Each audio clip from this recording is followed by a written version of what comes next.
Hari ini kita akan belajar kembali kebenaran firman Tuhan. Bapak Ibu, kita mau pelan-pelan, mau melihat sampai kedalaman batin kita sendiri. Seberapa lama kita sudah ikut Tuhan?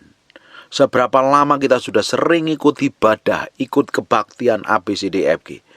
Sudah berapa lama kita belajar firman, bahkan dengerin khotbah, dengerin pengajaran? Harusnya dampaknya karakter kita semakin menjadi serupa segambar dengan Tuhan. Kalau sampai hari ini, kita ini sudah lama jadi orang Kristen, tapi karakter kita nggak ada perubahan. Masih persis seperti orang dunia. Perlu dipertanyakan loh. Karena semakin kita kenal Tuhan, semakin ngerti kebenaran, semakin hidup dipimpin Roh Kudus, harusnya manifestasi buah roh itu benar-benar terlihat dalam kehidupan kita. Kita mau lihat, benar nggak selama ini hidupku ini benar-benar menghidupin kebenaran firman? Atau aku hanya sekedar melakukan rutinitas agamawi saja? Aku sudah nyaman jadi orang Kristen, sampai hari ini pun aku kok baik-baik saja kok, bisnisku lancar, semua keuanganku lancar, perusahaanku lancar, semuanya baik-baik dan aku tidak berbuat jahat sama orang kok. Tapi kalau hidup kita tidak memiliki buah, nggak menghasilkan buah, hidupmu seperti pohon ara yang kering. Suatu hari didapatin Tuhan, tidak berkenan di hadapan Tuhan loh. Harusnya dampak dari kita kenal Tuhan, dampak dari kita ngalami Tuhan, dampak hidup kita karena kita ini berjalan bersama Tuhan, ngerti kebenaran. Yang pertama manifestasi itu kita memiliki kasih. Terhadap pertama-tama nggak usah ngasihin musuh kita lah, ngasihin pasangan kita. Kita ini benar bisa ngasihin pasangan kita nggak? Waktu kita ngelihat kelemahannya, waktu kita ngelihat kekurangannya, kita benar nggak? Tetap mencintai nggak? Tetap menerima apa tidak? Banyak orang ketika melihat kelemahan pasangannya atau karakter jelek pasangannya, dia nyerah. Dia angkat tangan, wis capek Tuhan, wis aku nyerah saja. Akhirnya apa? Memutuskan untuk cerai, pisah, dan lain sebagainya. Dan ujungnya bukan malah berkenan di hadapan Tuhan. Engkau akan ketemu masalah baru, dan engkau ketemu persoalan yang baru dan tantangan yang baru lagi. Engkau lari daripada Tuhan. Hari ini belajar, kalau kita benar-benar real memiliki kasih yang manifestasi dalam kehidupan kita, harusnya kita bisa mengasihi pasangan hidup kita dulu. Jangan ngomong ngasihi musuh kita lah. Kasihin pasangan yang kita dulu komitmen mencintai, sampai benar-benar ambil keputusan mengikatnya dengan pernikahan, perjanjian pernikahan. Harusnya kita bisa mencintai sampai sepanjang umur hidup kita. Berapa banyak orang karena satu dan lain hal, karena alasan tidak cocok, alasan karakternya berbeda dan lain sebagainya, cintanya tiba-tiba pudar. Loh, kemana selama ini komitmenmu? Bagaimana komitmenmu dengan Tuhan? Bagaimana komitmenmu dengan benar orang yang kamu cintai? Harusnya kalau kita memiliki kasih, kita bisa mengasihi pasangan kita dahulu kok. Saya sudah sering kali ngomong, kalau kita ini benar-benar mencintai Tuhan dan mengasihi Tuhan, memiliki hubungan kedalaman dengan Tuhan, keintiman dengan Tuhan, engkau semakin hari semakin mengasihi pasanganmu. Sekalipun pasanganmu banyak kekurangan dan kelemahannya, engkau cintai dengan segala kekurangan dan kelemahannya. Tambah hari tambah jatuh cinta harusnya.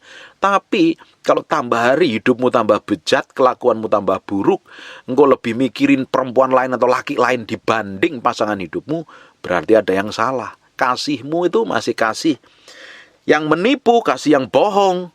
Kalau kita benar-benar memiliki kasih, kita benar-benar mengasihi orang yang menyebalkan sekalipun, kita benar-benar mengasihi loh.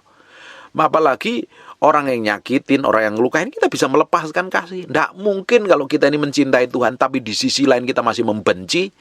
Bukankah kita seperti seorang pembunuh manusia kalau kita membenci orang yang menjengkelkan kita? Di 1 Yohanes pasal yang ketiga, yang ke-15. Kita nggak perlu membunuh orang lain, tapi dengan kita benci, kita sudah sebenarnya membunuh mereka. Kalau kita nggak bisa mengampuni, juga pun Bapamu di surga juga nggak bisa mengampuni. Jadi, manifestasi pertama ketika kita ini menjadi orang yang mencintai Tuhan dan mengasihi Tuhan, kita bisa melepaskan pengampunan kepada orang-orang yang bencek, jengkelin, dan ngeselin. Termasuk dengan pasanganmu loh, yang bikin kesalahan yang sama terus. Makanya Yesus katakan, kita harus mengampuni 70 kali 7 kali. Itu kalau kan kemarin saya cari khotbahnya, saya udah bikin hitung-hitungan bagaimana mengampuni. Bapak Ibu, tiap 2 menit sekali kita harus mengampuni kok. Orang yang sama dengan kesalahan yang sama. Tapi kalau kita ngaku cinta Tuhan, tapi kita misalnya masih simpan kesel, simpan jengkel, kita masih pikirin kelemahan, kekurangannya, dan perbuatannya yang dia lakukan, kesalahan-kesalahannya kita pendam, kita marah, kita meledak, kita bangkitin lagi, kita ungkit-ungkit lagi. Artinya kita belum mengampuni. Kalau kita real, benar-benar mengampuni, kita melupakan semua pelanggaran kesalahan kita. Yesus Kristus mati di kayu salib itu menebus dosa kita loh. Kita berapa kali bikin pelanggaran, berapa banyak kita bikin dosa. Apakah Tuhan ingat dosa-dosa kita? Dosa kita sudah dibuang ke tubir-tubir laut loh. Yang diingat Tuhan ketika kita minta ampun di hadapan Tuhan adalah masa depan yang penuh pengharapan, kekudusan, kesucian, hidup takut akan Tuhan. Tapi kita ini yang sudah diampuni Tuhan karena dosa dan pelanggaran kita yang banyak dan besar sekali. Tetapi kalau kita lihat ada orang lain, terutama pasangan hidupmu, keluargamu, atau bosmu, atau temanmu, atau sahabatmu, gembalamu, yang menyakitin dan melukai, engkau susah melepaskan pengampunan. Itu kamu sebenarnya jahat di hadapan Tuhan. Kamu ngomong kasih itu percuma dan sia-sia. Bukankah kekristenan itu dilihat orang lain karena ada kasih yang manifestasi dalam kehidupan kita? Bagaimana mungkin orang bisa melihat Kristus kalau nggak melihat manifestasi kasih dalam diri kita? Sikap kita, tindakan kita, perbuatan kita kan memanifestasikan perbuatan Tuhan di muka bumi. Orang dunia bisa melihat benar-benar orang Kristen itu mulai memiliki kasih. Pengasih artinya benar-benar mengampuni orang yang nggak layak diampuni. Itu baru kasih yang sejati. Kasih itu tanpa syarat. Mengasihi kelemahan pasangan kita, mencintainya, menutupinya dengan kekuatan kita. Dapat dipastikan, pasti engkau memiliki keluarga yang powerful, strong, kuat, dan kokoh. Tapi kalau engkau nggak memiliki kasih, engkau gampang mikir jelek, pikiran buruk, pikiran jahat. Artinya, engkau jadi orang Kristen yang tidak memiliki karakter Allah dalam hidupmu. Jadi Kristen agamawi. Kristen yang rajin ibadah, tapi karakternya tidak mencerminkan karakter anak-anak kerajaan Allah. Harus manifestasi ini kasih ini. Hari ini, kalau engkau masih kesel sama seseorang dan belum bisa ngampuni, harus lepaskan pengampunan. Engkau dongkolnya bukan main. Engkau masih ingat-ingat perlakuan buruk orang lain yang pernah dilakukan di masa lalu. Artinya, kasihmu itu bohong. Seperti tong yang gemerincing. Kalau engkau tidak punya kasih, nggak bisa mengampuni, dan engkau nggak bisa punya belas kasihan terhadap orang lain, hidupmu sebenarnya menipu Tuhan dan menipu diri sendiri, menipu orang lain. Bapak Ibu, bukti dari kasih adalah mengampuni semua kesalahan dan pelanggaran orang lain yang pernah diperbuat atas hidup kita kok. Seperti Yesus karena mengasihin kita. Kenapa kok dia mengasihin kita? Karena dia rela mati di kayu salib hanya nebus dosa kita supaya kita ini memiliki kehidupan yang kekal. Dan kasihnya tidak pernah bersyarat sama sekali. Hari ini harusnya kita memiliki karakter dan sikap yang sama dengan apa yang Tuhan miliki. Kalau hari ini masih simpen semua kejelekan pasanganmu, kejelekan orang lain, pelanggaran orang lain, dosa orang lain, mulai lepaskan. Kalau engkau belum bisa mengampuni, minta Tuhan. Kalau engkau masih berat mengampuni, temuin hamba Tuhan, minta dikonselingin, minta didoain. Bahkan kalau perlu minta dilayani pelepasan supaya engkau hidup mengalami kemerdekaan. Orang-orang yang begitu pahit hidupnya, begitu terluka di masa lalu, sampai benar-benar tidak bisa mengampuni. Bayangkan apa yang terjadi. Engkau akan mengalami problem dan masalah. Saya sudah ngomong berkali-kali Bapak Ibu, kalau engkau ini masih punya trauma di masa lalu yang belum dibereskan di hadapan Tuhan, engkau belum bisa mengasihi orang-orang yang pernah menyakiti dan melukai hidupmu, jangan pernah berharap engkau bisa memiliki kasih loh. Engkau nggak bisa mengasihi dirimu dan engkau nggak bisa mengasihi Tuhan sepenuhnya. Kalau engkau menikah, engkau akan menyakitin pasanganmu. Orang-orang yang pernah disakiti dan belum bisa mengampuni, cenderungnya, biasanya lebih suka menyakitin orang lain. Pingin membalas, pingin memperlakukan orang lain seperti yang orang lain pernah perlakukan atas hidupnya. Hari ini belajar memiliki kasih, mengampuni, melepaskan pengampunan. Terutama semakin hari engkau semakin mencintai pasangan hidupmu. Kita lanjutkan lagi. Sukacita. Karena di mana ada Roh Allah, di situ ada kemerdekaan. Tidak mungkin kalau orang itu ikut Tuhan, jalan sama Tuhan, nggak rest in the presence of the Lord. Nggak punya sukacita, hidupnya penuh beban, tekanan, mukanya seperti pepaya yang sudah busuk, cemberut, cembetut, jelek mukanya. Kenapa nggak ada sukacita? Pasti berbeban berat.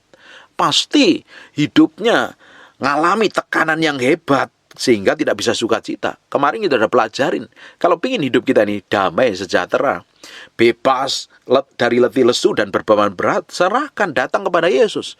Pikulah kok yang Yesus taruh di dalam punggungmu dan jalan ngikutin Tuhan. Harusnya orang Kristen memiliki sukacita. Orang yang sukacita, orang itu bisa jadi murah hati, murah senyum. Jadi orang yang gampang memberkati orang lain. Kenapa? Karena hatinya damai, hatinya tenang. Terus damai sejahtera. Enjoy kok, Tuhan itu damai sejahtera kok. Kalau hari ini di dalam hati masih ada ganjelan ya, rasanya masih simpan sesuatu, belum damai. Karena apapun lah, mungkin berbuat jahat, melakukan dosa, melakukan pelanggaran, dan kau belum beresin di hadapan Tuhan. Kau gak memiliki damai sejahtera loh. Engkau yang diam-diam mungkin selingkuh, diam-diam berzina, diam-diam menipu, diam-diam melakukan banyak hal yang tidak berkenan di hadapan Tuhan. Pasanganmu mungkin nggak tahu, gembalamu mungkin nggak tahu, orang lain nggak tahu, tapi yang tahu adalah hatimu dengan Tuhan. Pasti engkau nggak memiliki damai sejahtera. Damai sejahtera itu harusnya menjadi seperti barometer. Kalau apa saja yang di dalam hatimu nggak ada damai sejahtera, coba koreksi. Jangan-jangan ada sesuatu yang tidak benar di hadapan Tuhan. Kalau nggak benar, ya berubah, bertobat, balik sama Tuhan. Jangan kita menjadi orang yang menipu. Kita bisa kelihatannya rohani dan baik begitu rupa, tapi sebenarnya kita ada sesuatu yang jahat di dalam kita. Beberapa bulan yang lalu saya nonton di sebuah acara televisi. Ketika diwawancarain seseorang itu, oh dia itu orangnya baik, dia rajin beribadah dan lain sebagainya. Nggak tahunya dia ditangkap polisi karena dia melakukan kejahatan. Dia membinasakan nyawa orang dan membahayakan nyawa orang. Kenapa kok bisa kelihatan seperti itu? Dia hanya kelihatan baik di hadapan orang, tapi hatinya ini kan busuk. Nah, kalau Bapak Ibu sampai hari ini engkau kelihatan baik, tapi di dalam hatimu tidak ada damai sejahtera, koreksi sampai kedalaman batin. Jangan sampai didapatin semua kejahatan yang tidak benar loh di hadapan Tuhan. Damai sejahtera ini harus kita miliki. Dampaknya kita menjadi orang yang penuh sukacita tentunya. Bisa real enjoy, bisa jadi orang yang penuh senyum dan penuh ceria. Jalanin segala sesuatu tanpa beban. Sekalipun engkau ngadapin tekanan, masalah dan persoalan, kalau hatimu benar di hadapan Tuhan, hatimu tuh beres di hadapan Tuhan, engkau punlah damai sejahtera. Selama engkau punya damai sejahtera, jalan terus sama Tuhan. Tapi kalau engkau sudah melakukan dosa dan pelanggaran, tapi engkau masih tenang-tenang saja, itu yang perlu dipertanyakan. Sudah tahu melakukan dosa dan pelanggaran, menyakitin hati Tuhan, tapi kamu tenang-tenang saja, artinya ada yang gak benar. Dan harus balik sama Tuhan, bertobat biar Tuhan pulihkan. Kalau Tuhan pulihkan, Tuhan sanggup ubah hidupmu. Tambah hari tambah menjadi serupa segambar dengan Tuhan. Kita lanjutkan lagi. Kesabaran. Pasti orang kalau nggak punya kesabaran ya pasti emosi. Jadi pemarah. Bagaimana mungkin kita jadi orang yang rajin ibadah tapi di sisi lain kita nggak sabar. Gampang emosi. Gampang meledak. Gampang marah. Di jalan gampang marah. Di rumah gampang marah. Orang gak kerasan dengan hidup kita kalau kita jadi orang yang gampang marah. Gampang gak sabar itu. Karena kesabaran itu harus ada. Karena ini manifestasi karena Roh Kudus tinggal di dalam diri kita. Semakin kita cinta Tuhan, semakin kita mengasihi Tuhan, semakin kita harusnya memiliki kesabaran. Hidup kita benar-benar bisa menaklukkan diri sepenuhnya pada pusat kehendak Tuhan. Tapi kalau engkau tambah lama, sudah tua, sudah umurnya udah ubanan, sudah punya cucu, tapi engkau gak gampang sabar. Orang yang gak gampang sabar itu biasanya gampang marah. Dan pasti bikin problem. Pasti nyakitin orang-orang sekitarnya. Ya belajar tuh, koreksi diri tuh. Akarnya apa ini? Akarnya cari tahu kenapa aku nih jadi orang yang gak sabar nih. Jangan-jangan di masa lalu aku punya luka yang belum diberesin. Maunya orang kayak begini biasanya orang yang keras kepala dan pemarah sekali. Belajar taklukkan dirimu di hadapan Tuhan. Kalau tidak, hidup nggak jadi berkat. hidupmu malah jadi batu sandungan. Hidupmu melukain banyak orang di sekitarnya. Belajar setiap hari nih. Belajar terus hari demi hari. Karena kita belajar ngerti kebenaran, kita memiliki keintiman dengan Tuhan, manifestasi kehidupan kita memiliki karakter yang jadi orang yang sabar. Orang yang sabar itu bisa menguasai diri dengan baik. Orang yang sabar biasanya bisa berpikir jernih, bertindak hati-hati. Orang yang tidak sabar lebih cenderung ceroboh, kurang perhitungan. Biasanya malah ketemu problem dan masalah. Belajar. Biasanya orang kalau ingin sabar selalu diperhadapkan dengan orang-orang di sekitarmu yang gak sabar. Atau situasi yang membuat kamu bikin gak sabar. Tapi belajar. Sabaran itu jalan dan tidak ada pernah ada finishnya. Selama kita tinggal di bumi, kita terus belajar menjadi orang yang sabar, penuh dengan hikmat, pengertian, dan pengetahuan. Murah hati, kemurahan. Orang yang kenal Tuhan semakin hari semakin memiliki kemurahan. Benar-benar murah hati. Tidak mungkin orang yang kenal Tuhan begitu rupa semakin ngerti maksud Tuhan dalam hidupmu, semakin ngerti tujuan Tuhan dalam hidupmu, menjadi orang yang kikir dan pelit begitu rupa. Orang yang bergaul dengan Tuhan dan ngerti kebenaran menjadi orang yang punya sikap yang murah hati sekali. Karena dia tahu dari semua berkat yang dipercayakan, uang yang dipercayakan dalam hidupnya adalah punya tanggung jawab supaya dia menjadi pipa saluran berkat buat orang lain. Jadi pengelola hartanya Tuhan. Tapi kalau kita nih nggak murah hati, pelit, kikir, modit, hitung-hitungan, aduh, suatu hari kau juga akan mempertanggungjawabkan di hadapan Tuhan setiap uang atau berkat atau apapun yang kamu miliki. Jadi orang yang kenal Tuhan, semakin mencintai Tuhan itu semakin kau banyak memiliki sikap yang murah hati. Orang yang murah hati itu biasanya gampang menabur, gampang memberi pertolongan. Dia tahu apa yang ditabur suatu hari dia tuai. Suatu hari dia akan menikmatin apa yang dia pernah lakukan. Orang yang semakin kenal Tuhan memiliki kemurahan hati. Murah hati memberi, murah hati menolong, murah hati mengampuni, murah hati untuk memberi tumpangan kepada orang yang membutuhkan. Atau memberi pertolongan kepada orang-orang yang terdesak. Amin. Kebaikan, jelas. Orang yang semakin kenal Tuhan, ya karakternya sama seperti Tuhan. Kita akan menjadi sama seperti yang kita sembah. Kamu rajin ke gereja, rajin ibadah, ikut Zoom, ikut seminar, sekolah Alkitab. Tapi karaktermu buruk, karaktermu jelek. Gak menunjukkan sikap yang mencerminkan kemuliaan Tuhan. Patut dipertanyakan. Jangan-jangan kamu hanya melakukan aktivitas yang jasmani, tapi yang di dalamnya itu bejat, bobrok, dan rusak. Semakin kenal Tuhan harusnya engkau menjadi orang yang benar-benar mencerminkan kemuliaan Tuhan. Menunjukkan sikap baikmu itu bisa dinikmatin banyak orang. Bisa dinikmatin banyak orang. Kesetiaan. Orang yang semakin cinta Tuhan, semakin mencintai pasangannya. Dia tahu komitmen menjaga kekudusan. Dia tahu komitmen menjaga kekudusan dalam pernikahan. Kekudusan ranjangnya dengan pasangan hidupnya. Dia tahu belajar setia. Setia dalam segala hal. Setia dalam perkara kecil. Setia dengan pasangan. Setia dan komitmen dalam segala hal. Orang-orang yang setia biasanya akan ditambahkan perkara-perkara yang lebih besar. Kalau kita setia dengan perkara kecil, Tuhan akan tambahkan perkara-perkara yang besar. Pasti ini. Dan orang yang semakin kenal Tuhan tuh memiliki lemah lembut. Lemah lembut itu bukan kelemar-kelemar. Bukan ngomongnya halus. Orang yang lemah lembut itu mudah bertobat. Ketika ditegur salah, tahu bagaimana dia harus bertindak, harus bersikap. Orang yang lemah lembut itu hatinya yang lembut. Dia mau belajar dari segala kesalahan dan pelanggaran. Bapak Ibu, Daud dan Saul menjadi contoh yang paling terlihatan sekali. Ketika Saul ditegur, dia membenarkan diri, cari pembenaran diri. Tetapi ketika Daud ditegur, dia merendahkan diri di hadapan Tuhan. Daud lebih lembut hatinya, dibentuk Tuhan. Nah, orang yang lembut ini biasanya akan mengalami pemulihan lebih cepat, akan dipromosi lebih cepat, akan dipakai Tuhan lebih gede lagi seperti Daud. Tetapi Saul yang hatinya keras. Berapa banyak contoh di Alkitab yang hatinya keras nih. Dipakai Tuhan sih dipakai Tuhan, tapi keras. Bileam, Raja Usia ditegur, tidak terima, marah. Apa yang terjadi? Habis semuanya, selesai rencana Tuhan dalam hidupnya.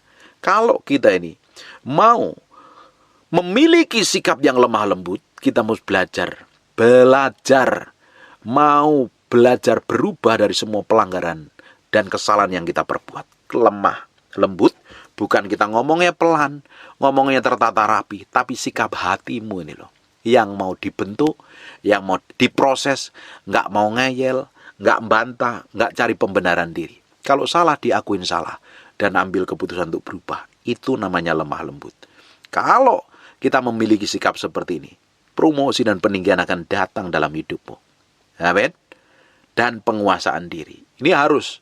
Kalau orang Kristen nggak ada penguasaan diri, apalagi seorang hamba Tuhan nggak ada penguasaan diri, apa yang bisa dikasih contoh kepada jemaatnya? Dari tutur kata, tindakan, perbuatan, semuanya harus kita kuasain diri dengan baik. Saya sudah sering kali juga khotbah tentang penguasaan diri. Kalau kita nggak menaklukkan diri kita ini pada pusat kehendak Tuhan, kita akan berbuat di luar kehendak Tuhan. Pasti ketemu problem dan masalah. Kalau Bapak Ibu nggak bisa menaklukkan dirimu di pada pusat kehendak Tuhan, perjalanan hidupmu akan ketemu problem terus. Dengan pernikahan ketemu problem, dengan anak, dengan orang tua, dengan orang lain, dengan bos, dengan partner kerja, pasti ketemu problem. Di gereja pun selalu bikin problem. Karena nggak ada penguasaan diri. Penguasaan diri itu artinya bertindak sesuai dengan maunya Tuhan. Kalau nggak sesuai dengan kehendak Tuhan, ya nggak mau bertindak gitu loh. Itu namanya menaklukkan diri pada pusat kehendak Tuhan. Cari khotbah saya tentang pengendalian diri atau penguasaan diri. Saya berkupas habis itu. Kita harus belajar nih dalam segala hal. Menguasain dalam perkataan kita. Berkata-kata yang penting. Berkata-kata yang sesuai dengan firman saja. Di luar sesuai kebenaran firman Tuhan nggak usah diperkatakan. Berpikir seperti pikirannya Kristus. Jangan berpikir di luar kebenaran firman Tuhan. Hanya mendatangkan kenajisan, kekotoran, dan dosa serta pelanggaran. Bertindak, bersikap, ngambil keputusan. Harus belajar menguasai diri. Kalau hari ini engkau belum bisa menguasai diri, belajar datang dalam hadirat Tuhan. Cara tercepat untuk pikul salib, sangkal diri, mati daging adalah setiap hari kita berdoa dan menyembah Tuhan, masuk dalam hadiratnya. Perlahan-lahan kita akan diubah karena kita akan menjadi sama seperti yang kita sembah. Kita menyembah Tuhan, karakter, kelakuan, sikap, dan perbuatan kita sama seperti Tuhan. Kalau kita menyembah diri kita sendiri, kelakuan kita sama seperti perbuatan orang-orang dunia. Belajar mengendalikan diri dalam segala hal. Orang kan melihat, benar loh, dia itu orang Kristen. Benar loh, ada buahnya dari semua kekristenannya. Benar loh, dia itu orang Kristen yang sejati. Terlihat dari mana? Tindakannya, perbuatan, dan sikapnya. Kalau engkau sudah sering posting firman, sering pelayanan, tapi mulutmu tidak terkontrol. Kata-katamu jahat, pikiranmu busuk, negatif, jelek. Kamu hanya menunjukkan kekristenan yang palsu. Bahkan orang-orang kayak begini biasanya merasa benar sendiri, merasa hebat sendiri, merasa paling berkenan sendiri. Hari ini belajar. Kita harus sering koreksi hati kita sendiri daripada ngoreksi orang lain. Bapak Ibu, ketika saya belajar firman seperti ini, firman ini loh yang mengkoreksi saya. Oh, ternyata masih banyak hal yang harus saya perbaiki. Ternyata masih banyak hal yang saya harus bertobat dari hal yang tak berkenan di hadapan Tuhan. Semakin hari semakin kita mau koreksi hati kita, semakin hari semakin kita mau belajar menaklukkan diri kita sepenuhnya di hadapan Tuhan, semakin kita mau diubahkan menjadi serupa segambar dengan Tuhan. Ketika kita diubahkan menjadi serupa segambar dengan Tuhan, otoritas kuasa Tuhan mengalir dalam hidup kita semakin hari semakin powerful dan dahsyat. Saya berdoa kita tambah hari tambah berubah. Kalau kekristenanmu tidak berubah, patut dipertanyakan. Kekristenan palsu, Kristen yang agamawi, letterlek, kelihatannya beribadah tapi hatinya jauh dengan Tuhan. Saya benar-benar mau orang yang rajin mendengarkan firman yang saya sampaikan. Hidupmu benar-benar berubah, benar-benar mengalami perubahan. Dari emosi, tindakan, perbuatan, keputusan, perkataan, pikiranmu semakin hari semakin menjadi serupa segambar dengan Kristus. Percuma kalau sudah tua di gereja, rajin ibadah, terlibat pelayanan bertahun-tahun, tapi karakternya tetap buruk. Karakternya tetap jelek, kelakuannya nyakitin hati Tuhan. Ujung hidupmu gak akan didapatin berkenan di hadapan Tuhan. Buat apa kita melakukan segala aktivitas agamawi yang kelihatannya baik di hadapan manusia, tapi suatu hari ketika kita dipanggil Tuhan, kita ditolak Tuhan. Buat apa? Bukankah menjadi sia-sia belaka? Kalau kita hari ini mau jadi hidup kudus, hidup beneran, hidup dipimpin roh. Kalau kita mau hidup dipimpin daging, sekalian jahat aja sekalian. Jangan jadi orang Kristen yang palsu, rajin ibadah, kelakuannya busuk, sikapnya jelek, karakternya buruk, nyakitin suami, nyakitin pasangan hidupnya. Bertobat hari ini, ambil keputusan untuk berubah, benar-benar berubah. Amin. Ini firman yang sederhana, enak didengar, tapi ini kita perlu pikul salib, matiin daging kita untuk melakukan firman ini. Tapi ketika kita benar-benar matiin hidup daging ini, yang gak sesuai kebenaran firman Tuhan, hidup kita semakin didapati menjadi orang yang berkenan dan menyenangkan hati Tuhan. Amin. Belajar terus setiap hari, koreksi diri dengan firman. Koreksi hatimu dengan firman. Koreksi pikiranmu, koreksi kehendakmu, koreksi kemauanmu dengan firman. Tambah hari, didapatin menjadi orang yang menyenangkan hatinya. Amin. Tutup matamu, tutup Alkitabmu, kita berdoa. Bapak, terima kasih buat firman-Mu. Kami kembalikan segala pujian, hormat, pengagungan buat Raja kami yang maha mulia. Terima kasih Tuhan, kami materaikan firman-Mu dengan darah anak domba nempel dalam roh batin kami yang terdalam, terpatri dalam roh batin kami. Hai firman ini jadi kehidupan. Aku berdoa setiap orang yang mendengar firman ini diubahkan hatinya, dijamah Tuhan, dibuat mengerti untuk berjalan dan ngambil keputusan sesuai dengan kehendak Tuhan. Terima kasih Tuhan, yang mau berdoa orang yang sakit dan mengalami kelemahan tubuh oleh bilur Yesus, oleh darah Yesus. Jadilah engkau tahir, jadilah engkau sehat, jadilah engkau sembuh. Dalam nama Yesus kami berdoa dan mengucap syukur. Haleluya. Amin. And God bless you. Terima kasih Tuhan. Bagimu segala hormat, pujian, pengakuan. Terima kasih Tuhan. Buka matanya sebentar. Siapa yang ingin datang ibadah, pingin ngalami Tuhan, pingin ketemu Tuhan, HP-mu meski di silent dulu. Kita meski respect dan hormat akan hadirat Tuhan. Amin. Dari kerinduan Bapak Ibu, rasa haus dan laparmu ingin ketemu Tuhan, bukan hanya sekedar datang ibadah, tapi engkau ingin ketemu Tuhan. Nah, Tuhan akan manifestasikan kuasanya. Amin. Tutup matamu. I just want to praise you.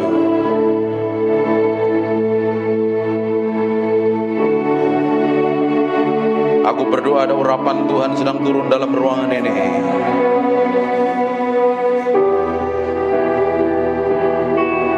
Jamah setiap orang yang haus dan lapar akan Tuhan. Angkat tanganmu dua-dua.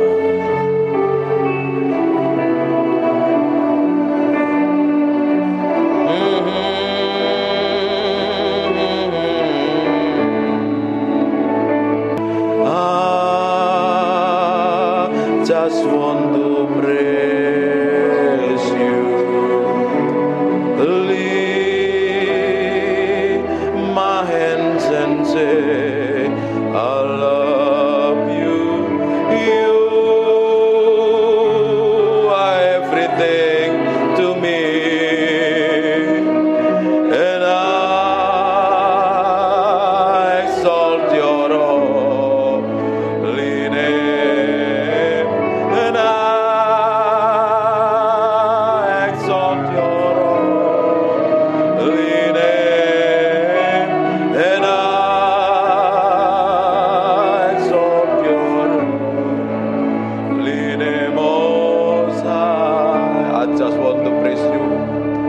Just want to praise you. I just want to praise you. Aku berdoa setiap orang dalam ruangan ini, biar Engkau sendiri yang jamah Tuhan siang hari ini. Aku berdoa ada orang raus dan lapar akan Tuhan, sedang dilawat Tuhan dalam nama Yesus Kristus. Aku lepaskan urapan itu turun dalam nama Yesus Kristus. Di ruangan sebelah aku berdoa ada penguarapan turun. Tutup matamu.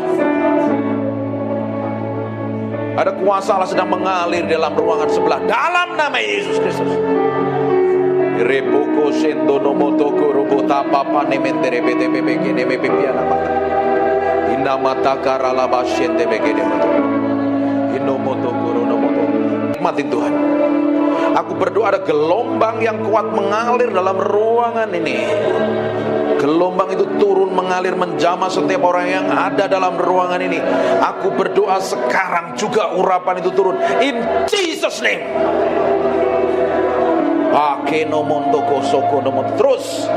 Terus pengurapan itu semakin kuat, jamah dan urapi, bahwa mereka mengalami pengalaman pribadimu dengan ajaib dan dahsyat. Nikmatin Tuhan. Nikmatin Tuhan. Fokus sama Tuhan. Alami Tuhan siang hari ini. Alami Tuhan. Alami Tuhan. Alami Tuhan. Ada beberapa orang sedang dijamah. Aku berdoa. Ada seseorang yang sedang dipenuhi dengan urapan, mengalir dari ujung rambut sampai telapak kaki. Ada sesuatu yang bergerak semakin kuat.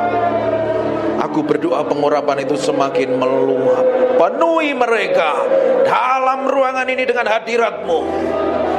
Agar ada orang-orang yang sudah lama tidak ikut Tuhan, sudah jauh dengan Tuhan, hari ini sedang Tuhan sedang menjamah-Mu.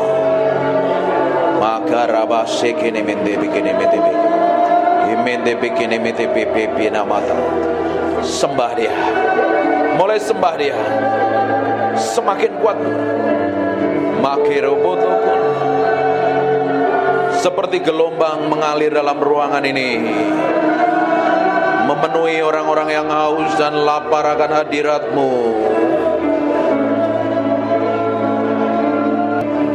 Makarabashanda makana mate kene bete imekere bete bebe kene bebe.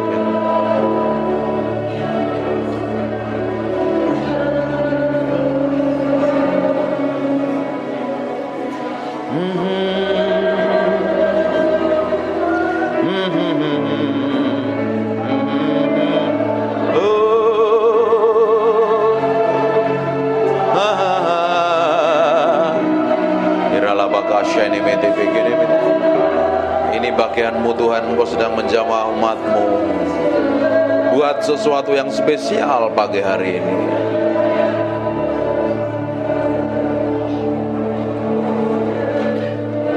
I just want to praise You. Lift my hand.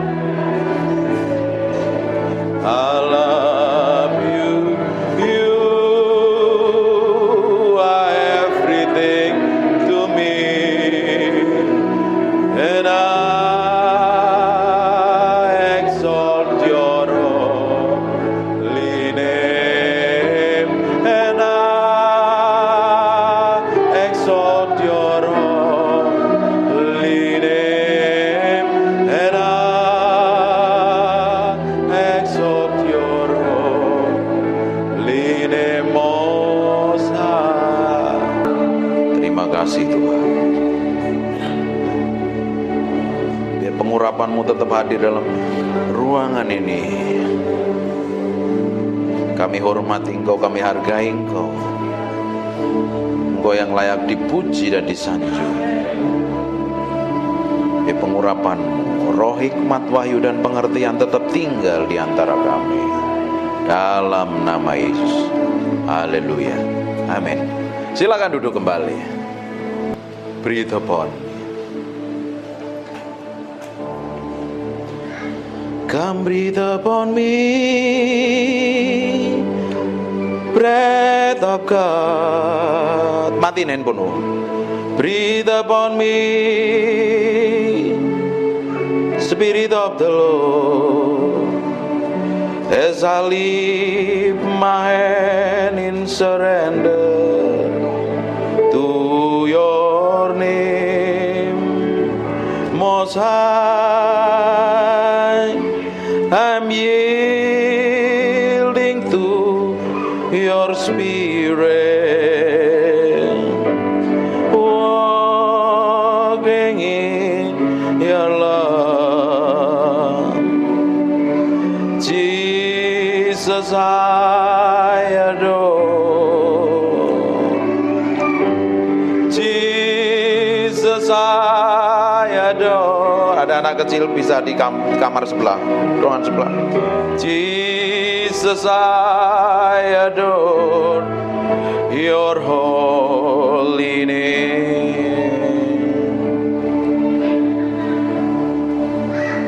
Breathe upon me, breath of God. Breathe upon me, Spirit of the Lord. As I lift my hand in surrender to your name, Most High, I'm yielding to your Spirit, walking in your love. Jesus, I adore. Jesus, I adore. Jesus, I